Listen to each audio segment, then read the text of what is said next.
আসসালামু আলাইকুম। আমি মোহাম্মদ রিয়াদউদ্দিন, শৈলরানী বালিকা উচ্চ বিদ্যালয়, নানুয়া দিঘির পশ্চিম পাড়। আমি তোমাদের ব্যবসা শিক্ষার শিক্ষক।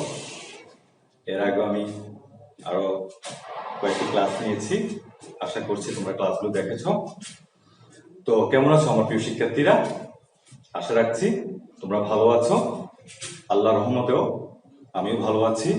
আসলে ভালো থাকাটাই এখন একটা বড় প্রবলেম হয়ে দাঁড়িয়েছে। আমরা যে ভালো আছি সেই কথাটা আসলে আমরা বলতে পারি না, বলতে গেলে একটা ভয় কাজ করে। আসলে কি আমরা ভালো আছি, না ভালো থাকার চেষ্টা করতেছি? আমরা ভয়ে আছি, আমরা আতঙ্কে আছি। আসলে ব্যাপারটা তা না, আমরা ভয় পাবো না, আমরা আতঙ্কিত হব না। কেন এই কথাগুলো বললাম? কারণ উদ্দেশ্য একটাই, আমাদের যে বৈশ্বিক মহামারীটা চলছে করোনা, সেটা আমাদেরকে একেবারে ভীতু করে ফেলেছে।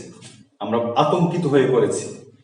তবে আমরা আতঙ্কিত হব না, আমরা ভয় পাবো না, আমরা সচেতন থাকব।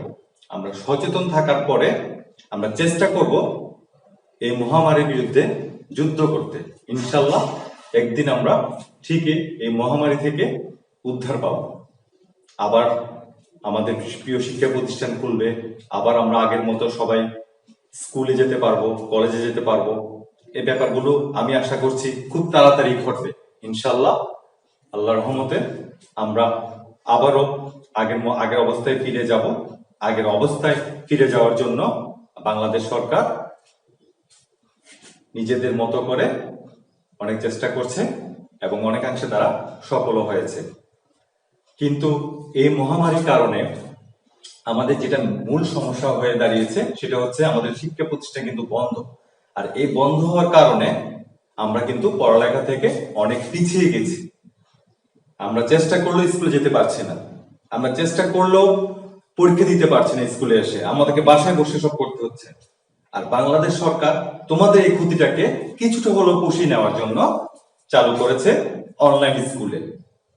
অনলাইনে আমরা ক্লাস নিচ্ছি, অনলাইনে আমরা পরীক্ষা নিচ্ছি, যাতে করে তোমরা তোমাদের এই যে ঘাটতি তা পুষিয়ে নিতে পারো। আর সর্বোপরি সবকিছুর পরে তোমাদের চেষ্টা থাকতে হবে। আমরা যতই কিছু করি না কেন, তোমরা যদি চেষ্টা না করো তাহলে কিছুই হবে না, আমাদের সব পরিশ্রম বৃথা হয়ে যাবে। তোমরা পড়ালেখা করবা, আগের মতো থাকবা, হ্যাঁ, মনে করো যে কিছুই হয়নি। আমরা পড়ালেখাটা আমাদেরকে করতে হবে। তো আমি আর কথা বাড়াবো না। তোমরা জানো আমি ব্যবসায় শিক্ষা শাখার শিক্ষক।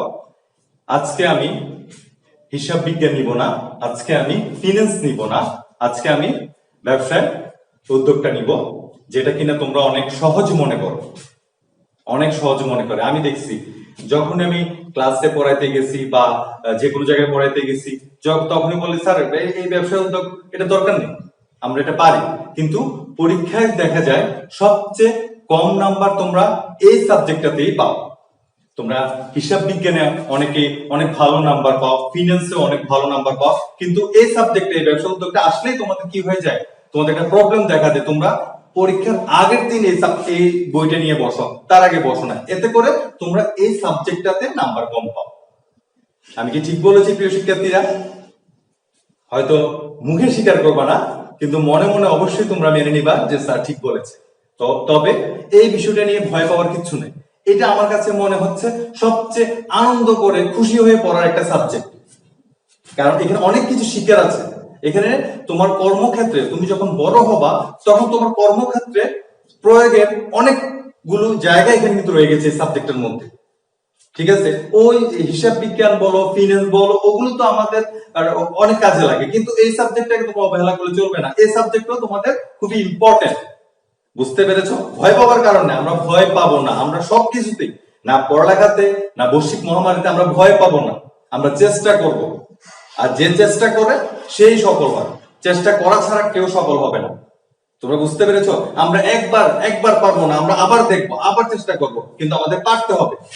তো আমি কথা বাড়াবো না, তোমাদের কথা না বাড়িয়ে আমি আজকে তোমাদের ব্যবসায় উদ্যোগ ক্লাসের 3য় অধ্যায় নিয়ে আলোচনা করব। হ্যাঁ, সবাই বইটা খোলো। এটা নিয়ে বইটা খুলে তোমরা বইটা সামনে রেখে বসো তোমরা সবাই। আজকে আমি আশা করছি এই যে ব্যবসা উদ্যোগ বইয়ের 3য় অধ্যায়টা তোমাদের ভালোভাবে তোমরা বুঝতে পারবা। তো এই অধ্যায়টার নাম কি? আমরা সবাই বইটা খুলি দেখি। এই অধ্যায়টার নাম হচ্ছে আত্মকর্মসংস্থান।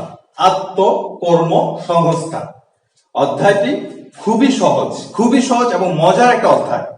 এটা হিসাবে এই ব্যবসা উদ্যোগ বইয়ের 3য় অধ্যায়।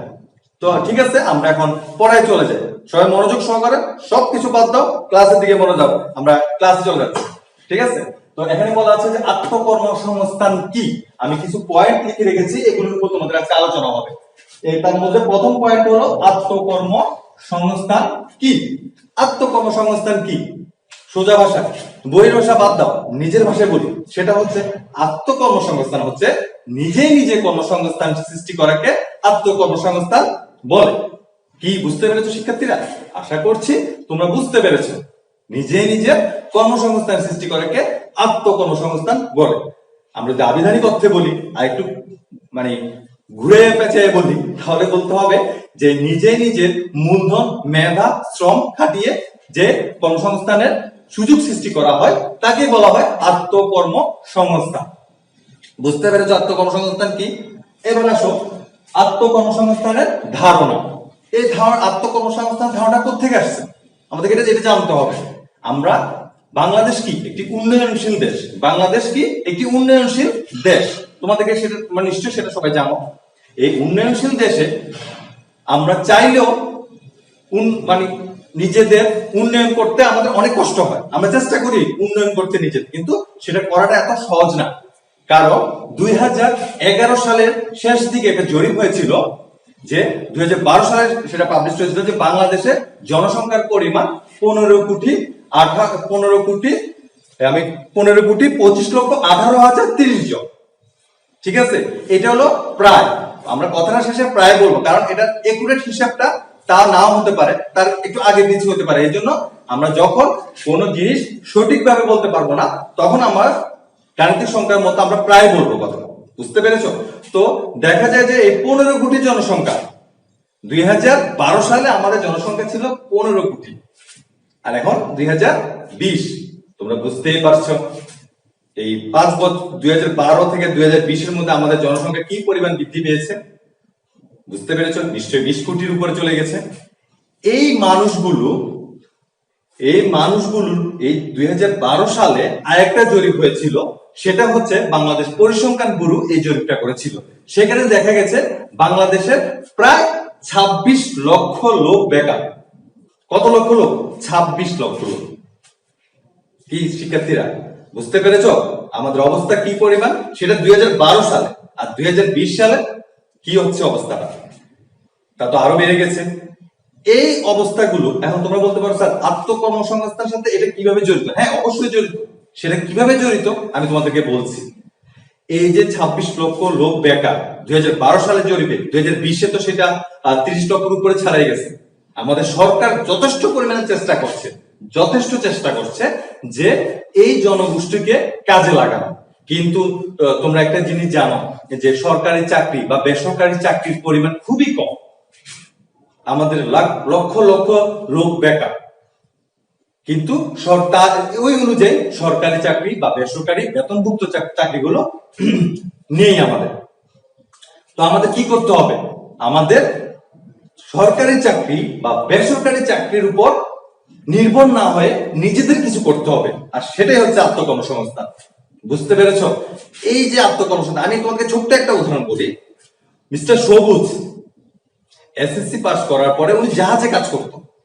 তো জাহাজে কাজটা উনি যেহেতু পড়ালেখা কম করেছে সেহেতু উনি একটা জাহাজে কাজ নিয়েছে। ঠিক আছে, তো জাহাজে কাজ নেওয়ার পরে দেখা যায় যে জাহাজ ভাঙার কাজ, যেটা চিটংয়ে অবস্থিত। ঠিক আছে, তো চিটংয়ে উনি জাহাজ ভাঙার কাজে নিযুক্ত হওয়ার পরে উনি পরিশ্রম যত করেন সে অনুযায়ী তিনি বেতন পান না। ধরো আমি অনেক কাজ করতেছি, আমি যদি কম বেতন পাই সেটা কি আমার পোষাবে? আমার চলবে? আমার ফ্যামিলি চলতে পারবে না। সেই জন্য তিনি কি করলেন? তিনি জাহাজে চাকরিটা ছেড়ে গ্রামে চলে আসলেন। গ্রামে চলে আসার পরে তিনি বিভিন্ন ওষুধ কোম্পানিতে চাকরির জন্য অ্যাপ্লাই করলেন, দরখাস্ত করলেন। কিন্তু দেখা গেল কি, উনি যেহেতু শিক্ষাগত যোগ্যতা তার বেশি ছিল না, শিক্ষাগত যোগ্যতা বেশি ছিল না, মাত্র এসএসসি পাস করেছে, এই জন্য তিনি কি করলেন? কোন ওষুধ কোম্পানিতে চাকরি পেলেন না। স্বভাবত যখন তিনি কোনো কাজ পেলেন না, তিনি হতাশ হয়ে পড়লেন। তিনি হতাশ হওয়ার শেষ প্রান্তে এসে পড়লেন। এরপর তিনি কি করলেন? চেষ্টা। এরপর তিনি চিন্তা করলেন যে আমাকে আমার নিজের গ্রামে কিছু করতে হবে, গ্রামে কিছু করতে হবে। ওনার মধ্যে একটা ধারণা তৈরি করতে হলো। কিসের ধারণা তৈরি হলো ওনার মধ্যে? সেটা হচ্ছে আত্মকর্মসংস্থানের ধারণা, যে নিজে নিজেকে কিছু করতে হবে। যেহেতু আমার পতিত জমি আছে, যেহেতু আমার জমিগুলো খালি পড়ে আছে, যেহেতু গ্রামে বসবাস করে, গ্রামে আমাদের যে সমস্ত সম্পত্তিগুলো আছে সেগুলো প্রপার ইউজ হয় না। উনি চিন্তা করলেন ওনার বাড়ির পাশে যে জমিটা ওনার আছে, উনি সেখানেই কিছু করবেন। ওনার মাথায় সে আইডিয়াটা আসলো, সে ধারণাটা আসলো। উনি কি করলেন? উনি নিজের জমিতে করলার চাষ করলেন। সবজি, করলা এক ধরনের সবজি, এই সবজি চাষটা তিনি করলেন। সবাই তাকে বিভিন্ন ধরনের কথা বলেছে যে তুমি চাকরি করছো এতদিন, এখন এসে যদি সবজি চাষ করো তুমি কি উন্নতি করতে পারবা? কিন্তু ওনার মধ্যে একটা ধারণা ছিল যে আমাকে এখান থেকে কিছু করতে হবে, আমাকে নিজে নিজে কিছু করতে হবে, আমি পরের উপর আর নির্ভরশীল হব না। আর নিজে নিজে কিছু করাটাই হলো আত্মকর্মসংস্থান। হ্যাঁ, তিনি পেরেছিলেন। তিনি কি করলেন? তিনি সবজি চাষ করলেন। সবজির মৌসুম শেষ হওয়ার পরে, করলা মৌসুমটা যখন শেষ হলো, তিনি যখন সবজিগুলো বাজারে বিক্রি করলেন, তিনি কত পেয়েছে শিক্ষার্থীরা জানো? উনি নিজের খরচটা বাদ দিয়ে 50,000 টাকা নিজে পেয়েছেন। এটা কি? এটা ওনার নিজস্ব মূলধন। আর ওটা কেমনে পেয়েছেন? সেটা হচ্ছে তিনি নিজে চেষ্টা করেছেন। নিজে চেষ্টা করে, নিজে চেষ্টা করে তিনি নিজের উন্নয়ন ঘটিয়েছেন। আর সেটা কি? আত্মকর্মসংস্থানের ফলে। কার উপর নির্ভরশীল হতে হয় না। এরপর তিনি দিন দিন তিনি তার সবজি চাষের ক্ষেত্রটাকে তিনি বৃদ্ধি করেছেন। বৃদ্ধি করে তিনি এখন একজন স্বাবলম্বী লোক। বুঝতে পেরেছ? এই জন্য চাকরির উপর নির্ভরশীল না হয়ে আমাদের কি করতে হবে? নিজে নিজে কাজ করতে হবে। আর নিজে নিজে কাজ করাটা হলো আত্মকর্মসংস্থান। নিশ্চয়ই তোমরা আত্মকর্মসংস্থানের ধারণাটা পেয়েছো মিস্টার সবুজের এই কাহিনীটা শোনা পরে। হ্যাঁ, এরপর আমরা চলে যাব আত্মকর্মসংস্থানের প্রয়োজনীয়তা। প্রয়োজনীয়তা, আত্মকর্মসংস্থানের প্রয়োজনীয়তা।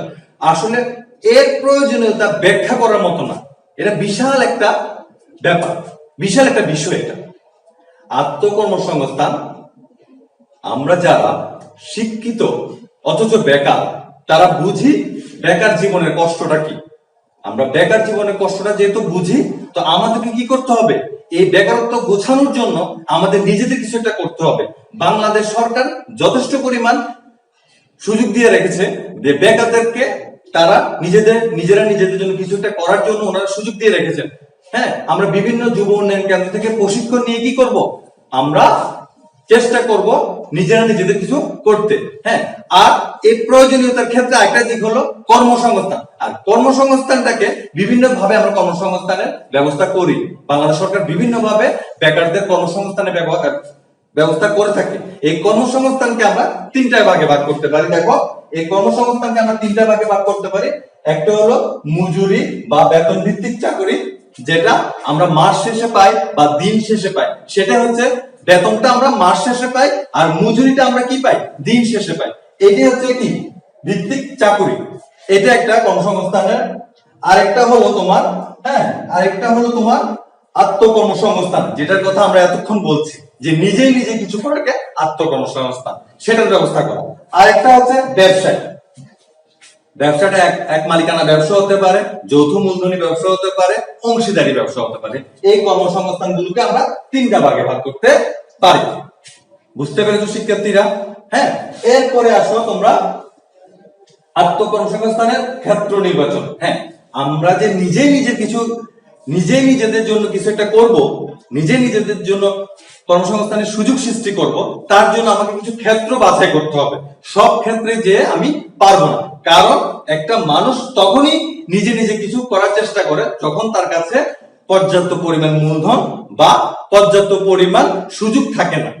ঠিক আছে? তো আমরা এখানে কিছু উপযুক্ত ক্ষেত্র, কিছু পয়েন্ট লিখে দিয়েছি কি কি ক্ষেত্র হতে পারে। যেমন আমি যখন একটা ব্যবসা শুরু করতে যাব, আমি যখন কোনো কিছু নিজে নিজে করার চেষ্টা করব, হ্যাঁ, তখন আমাকে কি করতে হবে, কিছু ব্যাপার মাথায় রাখতে হবে।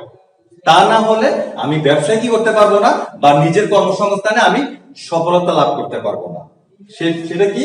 যেমন উপযুক্ত ক্ষেত্রগুলোর মধ্যে প্রথম পয়েন্টটা হলো সঠিক পণ্য নির্বাচন। আমি যখন নিজে নিজে কোনো কিছু করতে যাব, তখন আমাকে কি করতে হবে? আমি ধরো গ্রামে থাকি, আমি গ্রামে থাকি, তো গ্রামে থাকার পর আমি সবজি চাষ করব। হ্যাঁ, তো আমাকে কি করতে হবে? গ্রামে থাকার পর আমার নিজস্ব জমি আছে, ওইখানে যদি আমি সবজি চাষ করে থাকি আমার কি পরিমাণ লাভ হবে, বা আমি যদি হাঁস মুরগির খামার করে থাকি আমার কি পরিমাণ লাভ হবে, ওগুলো আমাকে ক্যালকুলেশন করতে হবে। আমি হুট করে একটা জিনিস নির্বাচন করলে হবে না যে আমি এটাই করব। আমাকে পারিপার্শ্বিক অবস্থা বিবেচনা করে সঠিক পণ্যটা নির্বাচন করতে হবে, সঠিক ব্যবসাটা নির্বাচন করতে হবে, সঠিক জিনিসটা নির্বাচন করতে হবে, যে কি করলে আমি উন্নতি লাভ করতে পারবো। যেমন সেই জন্য সঠিক পণ্য নির্বাচনটা খুবই ইম্পর্টেন্ট আত্মকর্মসংস্থানের ক্ষেত্রে। এরপরে আসো প্রাথমিক মূলধন। অবশ্যই প্রাথমিক মূলধন কি? মূলধন হলো ব্যবসা শুরু করার আগে নিজের কাছে যে টাকাগুলো থাকে সেগুলো হলো মূলধন। এবং প্রাথমিক মূলধন, আমি ধরো আমার বাড়ির পাশে যে জমিটা আছে সেই জমিটাতে আমি হাঁস মুরগি পালন করব, লালন পালন করব। ঠিক আছে? তো হাঁস মুরগি লালন পালন করতে গেলে আমার মুরগির খামারটা তৈরি করতে হবে, হাঁসের খামারটা তৈরি করতে হবে। হ্যাঁ, এই খামারগুলো তৈরি করতে আমার কি পরিমাণ টাকা লাগবে, আমাকে প্রথমে তার একটা বাজেট করতে হবে। আর এই বাজেটটা বাস্তবায়ন করতে হলে আমার কি দরকার হবে? মূলধনের দরকার হবে। সেজন্য ব্যবসা শুরু করার আগে, যে কোনো কাজ শুরু করার আগে তোমার প্রাথমিক মূলধনটা হলো সবচেয়ে ইম্পর্টেন্ট। কি বুঝতে পেরেছো? অবশ্যই আশা করছি বুঝছো তোমরা সবাই। এই যে প্রাথমিক মূলধন, এই মূলধনটা আমি ব্যবসা শুরু করার আগে আমাকে সংগ্রহ করে রাখতে হবে। আর অবশ্যই সেটা বাজেট অনুসারে। আমি এখন গরুর খামার করলাম, আমার টাকা লাগবে 5 লাখ টাকা, কিন্তু আমি যদি 2 লাখ টাকা নিয়ে গরুর খামার শুরু করি, মাঝপথে যে আমার এই খামারটা বন্ধ করে দিতে হবে। কারণ বাকি মূলধনগুলো আমি এই খামারটা চালু অবস্থায় সংগ্রহ করতে পারবো না। এটা আমাকে প্রথমে জোগাড় করে রাখতে হবে। তার জন্য প্রাথমিক মূলধনটা খুবই ইম্পর্টেন্ট, যে কোনো ব্যবসা শুরু করার আগে। বুঝতে পেরেছো? এরপর কর্মসংস্থানের উপযুক্ত ক্ষেত্রগুলোর মধ্যে হলো পণ্যের চাহিদা নির্ধারণ। পণ্যের চাহিদা নির্ধারণ, চাহিদা কি? চাহিদা হচ্ছে আমরা একটা যে এলাকায় থাকি, ওই এলাকায় দেখা যায় কি যে কোনো জিনিসের চাহিদা থাকে। যেমন ধরো আমি গ্রামে বসবাস করি, ঠিক আছে? তো আমি দেখা গেল কি আমার গ্রামে মাছের চাহিদাটা বেশি, মাংসের চেয়ে মাছের চাহিদাটা বেশি। তখন আমাকে কি করতে হবে? তখন আমাকে এই যে মাছ চাষটা করলে আমি বেশি লাভবান হতে পারবো। এর জন্য আমার পণ্যের চাহিদা যেটা নির্ধারণ, সেজন্য আমার কি করতে হবে? যে মানুষ কি চাইতেছে, আমি যে ব্যবসা শুরু করব, যে মানুষ এখন আমি ব্যবসা কয়েকদিন আমি কি করব? যাচাই বাছাই করব, গ্রামে ঘুরে দেখব যে গ্রামে মানুষ কোনটা খেতে আগ্রহী বা কোন জিনিসটার প্রতি আগ্রহী। যখন দেখবো আমরা যে ওরা মাছের প্রতি বেশি একটু দুর্বল, তখন আমরা কি করব? আমরা মাছ চাষটা করবো। এই জন্য পণ্যের চাহিদা নির্ধারণটা কিন্তু খুবই ইম্পর্টেন্ট। এরপরে আসো নিজের দুর্বলতা সম্পর্কে সজাগ থাকা। এইটা কি? নিজের দুর্বলতা সম্পর্কে সজাগ থাকা। একটু অবাক হয়ে গেছো না যে স্যার আমার দুর্বলতা কি? আরে নিজের দুর্বলতা সম্পর্কে সবচেয়ে বেশি জানে কে? নিজে। আর আমি কোন জায়গায় দুর্বল 10টা মানুষ না জানুক না কেন, আমি তো জানি যে আমি এই জায়গাটায় দুর্বল। এখন আমি একটা ব্যবসা শুরু করব, হ্যাঁ, একটা দোকান দিলাম আমি নিজেই নিজে। আমাদের আজকের অধ্যায়টার নাম হলো আত্মকর্মসংস্থান, যা হলো নিজেই নিজে কিছুটা করা। হ্যাঁ, আমি একা একা নিজে একটা দোকান দিলাম, বা আমার দোকানের একটা পণ্যের সম্পর্কেও তেমন একটা আইডিয়া নেই, ধারণা নেই। তাহলে কি আমি দোকানটা ভালোভাবে চালাতে পারবো? অবশ্যই না। আমাকে অবশ্যই কি করতে হবে? সবগুলো পণ্যের মান সম্পর্কে, সবগুলো জিনিসের দাম সম্পর্কে সচেতন থাকতে হবে। আরেকটা উদাহরণ দিই আমরা। ধরো আমরা মাছ চাষ করবো। এখন আমি যুব উন্নয়ন কেন্দ্র থেকে কোনো কোনো প্রশিক্ষণ নিলাম না, কোনো জায়গা থেকে কোনো কিছু জানলাম না, আমি কি মাছ চাষটা শুরু করতে পারবো? অবশ্যই পারবো না। আমি তো জানি, সবাই আমাকে বলুক, ক্যাপিটাল দিক, মূলধন দিক, দিয়া যদি বলে যে তুমি মাছ চাষটা শুরু করো, আমি কি চাইলে পারবো? না। কারণ আমি তো জানি এই বিষয়টাতে আমি দুর্বল। এই জন্য নিজের দুর্বলতা সম্পর্কে সজাগ থাকতে হবে যে আমি এই কাজটা করতে গেলে আমি পারবো কিনা, আমার দ্বারা এই কাজটা হবে কিনা, এটাকে জানতে হবে। এই দুর্বল যে দিকে আমি দুর্বল, এই দুর্বলতা কাটিয়ে তারপর আমি কি করতে পারবো, কাজটা শুরু করতে পারবো। নিশ্চয়ই বুঝতে পেরেছো আমার শিক্ষার্থীরা। এরপরে আসো সঠিক কর্মী নির্বাচন। হ্যাঁ, আমরা যখনই ব্যবসা বা যে কোনো প্রজেক্ট নিয়ে কাজ করা শুরু করবো, নিজে কাজ করা শুরু করবো, অবশ্যই আমাকে কিছু লোকবল নিয়োগ দিতে হবে। এই লোকবল গুলো যদি নিয়োগ দিতে যাই, তখন আমাকে সঠিক কর্মীটাকে নিয়োগ দিতে হবে যে এই কাজটা বুঝে। হ্যাঁ, আমরা একটা খামার করলাম, গরুকে দেখাশোনা করার জন্য একজন লোক লাগবে, এর যত্ন নেওয়ার জন্য কিছু লোক লাগবে। আমি ওই সব লোককে নির্বাচন করব যারা এই ব্যাপারটা সম্পর্কে, এই খামারটা সম্পর্কে অভিজ্ঞতা রাখে। তা না হলে আমি ব্যবসায় লাভবান হতে পারবো না, আমি ক্ষতিগ্রস্ত হব। বুঝতে পেরেছো? এরপরে আসো দেশের আর্থসামাজিক অবস্থা সম্পর্কে অবহিত থাকা। হ্যাঁ, আমি যখন নিজে কোনো ব্যবসা শুরু করতে যাব, নিজে কোনো কিছু শুরু করা, এটা তো আত্মকর্মসংস্থান না। হ্যাঁ, তাহলে আমাকে কি করতে হবে? আমি দেশের আর্থসামাজিক অবস্থা জানতে হবে, রাজনৈতিক অবস্থা সম্পর্কে জানতে হবে। কারণ আমি একা এই ব্যবসাটা শুরু করতে যাচ্ছি। দেশের অবস্থা যদি ভালো না হয়, দেশের রাজনৈতিক অবস্থা যদি ভালো না হয়, আমি একটা ছোটখাটো গার্মেন্টস করলাম। হ্যাঁ, গার্মেন্টস করলাম, তখন দেখা গেল কি এই গার্মেন্টস শিল্পটাকে বাঁচিয়ে রাখতে হলে দেশের সার্বিক অবস্থা সম্পর্কে আমার ধারণা থাকতে হবে। তা না হলে আমি লোকসানের সম্মুখীন হব। এই জন্য আত্মকর্মসংস্থানের উপযুক্ত ক্ষেত্রগুলো যখনই আমি নির্ধারণ করতে যাব, দেশের আর্থসামাজিক অবস্থা, যখনই আমি কোনো ব্যবসা করতে যাব, তখন দেশের আর্থসামাজিক অবস্থা সম্পর্কে আমার খুব ভালো ধারণা থাকতে হবে। তা না হলে আমি কিছুতেই লাভবান হতে পারবো না। তো আশা করছি তোমরা বুঝতে পেরেছো, আত্মকর্মসংস্থানের উপযুক্ত ক্ষেত্রগুলো সম্পর্কে তোমাদের একটা ধারণা হয়েছে। অবশ্যই আমি ক্লাসটা নেওয়ার পরে তোমরা বইটা খুলে একটু দেখবা, একটু পড়বা। স্যারের কথা যখন তুমি একটু পড়বা, তখন স্যারের কথাগুলো তোমার মনের মধ্যে চলে আসবে যে স্যার তো এইভাবে বলছে। দেখবা যে পড়াটা শিখতে তোমার 1 ঘন্টা লাগতো, সেটা শিখতে তোমার এই 20 থেকে 25 মিনিট লাগতেছে। তো আমাদের সময়টা বেঁচে যাচ্ছে, এই সময়টা আমরা অন্য কোনো সাবজেক্টে দিতে পারবো। ঠিক আছে?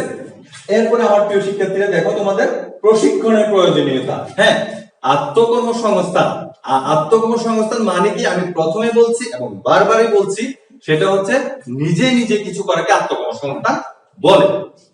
তো এখন এই যে আমি আত্মকর্মসংস্থানটা নিজের জন্য করব বা নিজের জন্য কোনো একটা কিছু করব, হ্যাঁ, নিজে কোনো কিছুটা শুরু করব, তার আগে কি দরকার? প্রশিক্ষণ দরকার। আমি যদি প্রশিক্ষিত না হতে পারি, আমি কোনো কাজই ভালোভাবে করতে পারবো না। এই যে স্যার আজকে তোমাদের ক্লাসটা নিচ্ছি, তার আগে আমি কি প্রশিক্ষণ নিয়ে নেই? অবশ্যই নিয়েছি। অবশ্যই আমাকে নিতে হয়, আমাকে প্রিপারেশন নিতে হয়, আমাকে প্রিপেয়ার থাকতে হয় যে আমি ক্লাসটা নিব আজকে। আমাকে অধ্যায়টা সম্পর্কে ধারণা রাখতে হয়।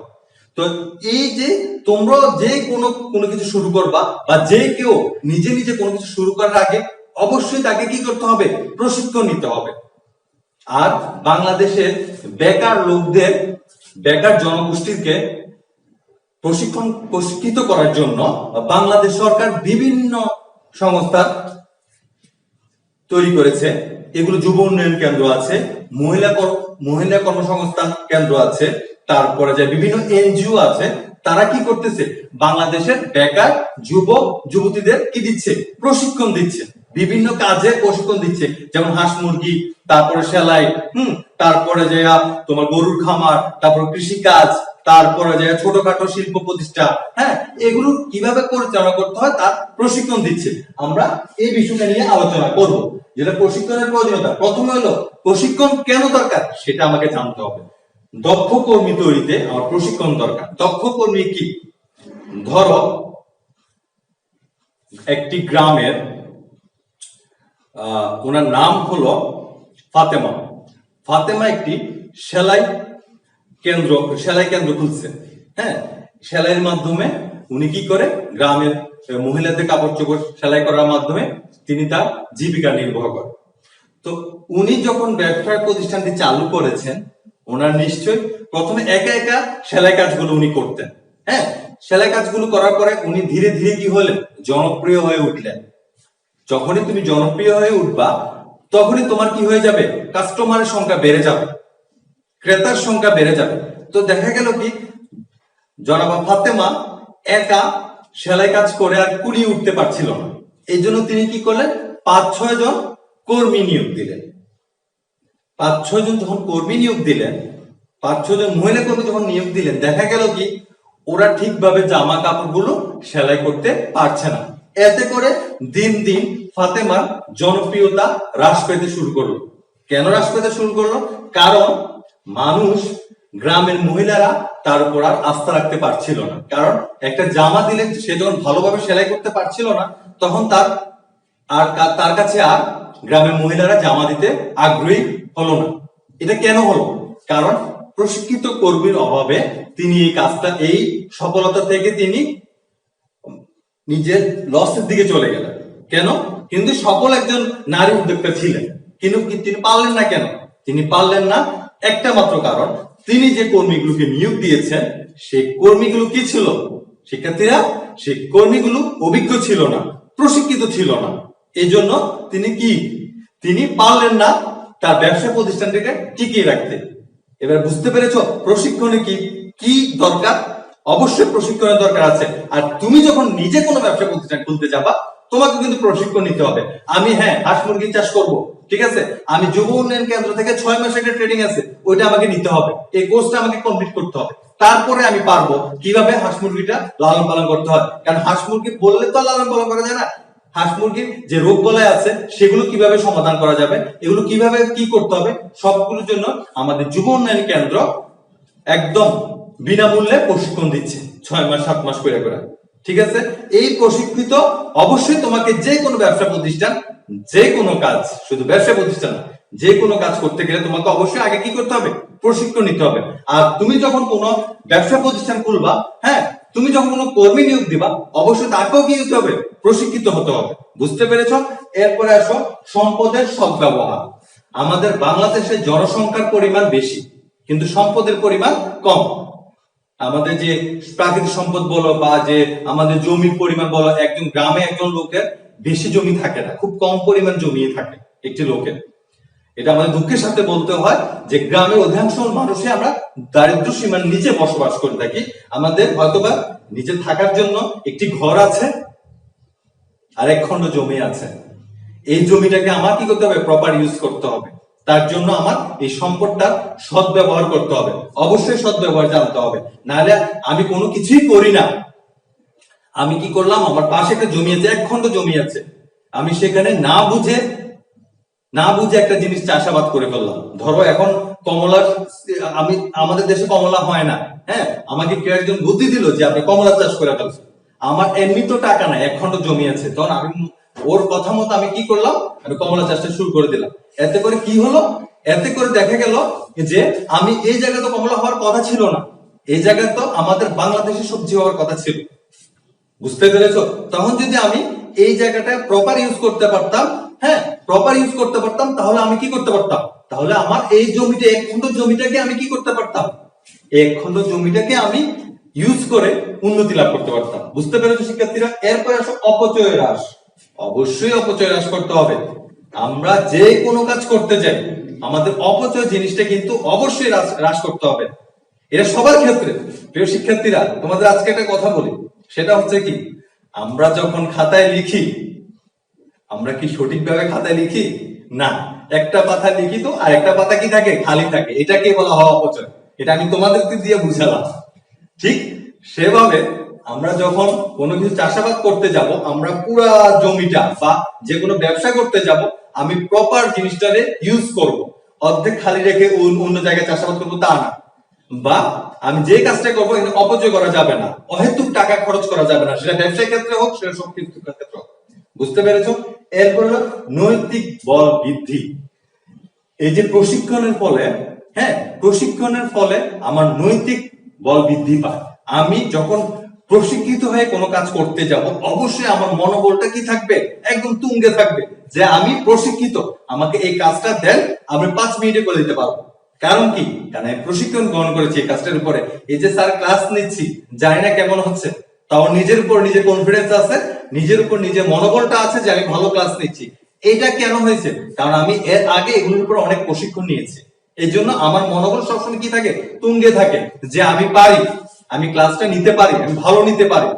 ঠিক আছে? তোমরা যখন পরীক্ষার হলে যাও, ঠিক আছে, যখন তোমরা পরীক্ষার হলে যাও, তখন যদি তোমরা ভালো করে পড়ালেখা করে আসো, তখন তোমরা একটা প্রশ্ন লিখতে যাও, যখন তুমি প্রশ্নটা লিখো, তখন কি হয়, তুমি ভালোভাবে লিখতে পারো না, তোমার কোনো দিকে তাকাইতে হয় না, কারণ তুমি এটাতে প্রশিক্ষিত।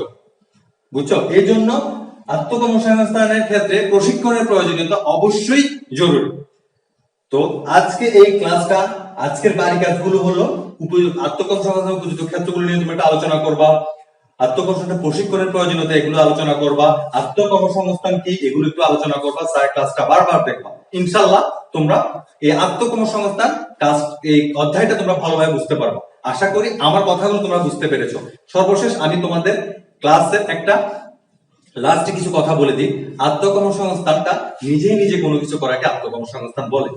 আমাদের বাংলাদেশ সরকার আমাদের বেকার জনগোষ্ঠীকে কাজে লাগানোর জন্য অনেক ভাবে চেষ্টা করছে, কিন্তু সবাইকে তো আর চাকরি দেওয়া সম্ভব না।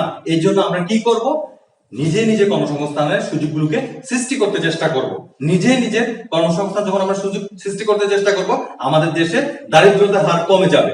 আমি যখন নিজে কোনো একটা ব্যবসা শুরু করতে যাব, আমি আরো 5টা লোককে কি করতে পারবো, এই ব্যবসায়ী ক্ষেত্রে কাজ দিতে পারবো। আমি যখন একটা ছোটখাটো শিল্প প্রতিষ্ঠা করব, শিল্প কারখানা প্রতিষ্ঠা করতে পারবো, আমি এই 5টা 10টা লোককে আমি আমার শিল্প কারখানায় কি করতে পারবো, নিয়োগ দিতে পারবো। আর বাংলাদেশ সরকার নিজে নিজে কোনো কিছু করার জন্য যে আত্মকর্মসংস্থান, এর আত্মকর্মসংস্থানের জন্য নিজে নিজে করার জন্য বিভিন্নভাবে ঋণ দিয়ে থাকে। এই ঋণগুলো আমাদের কি করতে হবে, আমরা গ্রহণ করব, গ্রহণ করে আমরা সুন্দরভাবে কাজ করে নিজে নিজে কর্ম সৃষ্টি করব। তো আজকের ক্লাসটা আমি এখানে শেষ করছি। আশা করছি তোমরা ক্লাসটা ভালোভাবে বুঝেছো। যাওয়ার আগে আবারও বলে যাই, এই বৈশ্বিক মহামারী থেকে বাঁচার জন্য আমাদের অবশ্যই বাসা থেকে বের হওয়ার আগে মাস্ক ব্যবহার করতে হবে। বুঝতে পেরেছো? আর যখন বাইরে যাব, বাইরে থেকে যখন বাসায় আসবো, অবশ্যই সরকারি স্বাস্থ্যবিধি মেনে 20 সেকেন্ড আমরা হাত ভালো করে পরিষ্কার করব। আমি আবারও বলছি, তুমি নিরাপদ থাকলে তোমার পরিবার নিরাপদ থাকবে, আর তোমার পরিবার নিরাপদ থাকলে সমাজ নিরাপদ থাকবে, আর সমাজ নিরাপদ থাকলে দেশ নিরাপদ থাকবে।